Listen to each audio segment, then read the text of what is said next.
बतौर मेदे जिगर के स्पेशलिस्ट के 5 ऐसे हैक्स के सर्दियों में हाजमा कमजोर हुआ है उसको स्ट्रांग कैसे करना है। सुबह सुबह उठकर गर्म पानी का इस्तेमाल, आधी चम्मच छोटी माखी का शहद और गर्म पानी इस्तेमाल करना है, इससे कब्ज भी दूर होगी।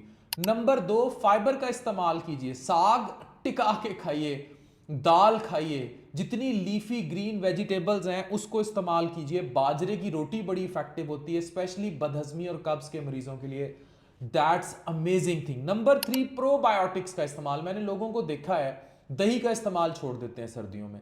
ये गट फ्रेंडली बैक्टीरिया के खुद जाके साथ मिलते हैं प्रोबायोटिक्स, और ये जाकर डाइजेशन और निज़ाम को बहुत बेहतर करते हैं। नंबर 4, एकदम पेट भर के नहीं खाना। पिज्जा मंगाया, पूरा पिज्जा खा लिया, जंक खा लिए, जिंगर खा लिए, नो। छोटे छोटे मील्स लेने और घर का बना खाना खाना है। और नंबर 5, बहुत जबरदस्त टोटका देने जा रहा हूं। अदरक और अजवाइन से बनी हुई कोई भी टी खुद बनाकर घर पीजिए। देखिए, सुबह शाम इस्तेमाल कीजिए। ग्रीन टी का इस्तेमाल ज्यादा कीजिए। देखिए आपका निज़ाम कैसे बेहतर होता है, बदहजमी दूर।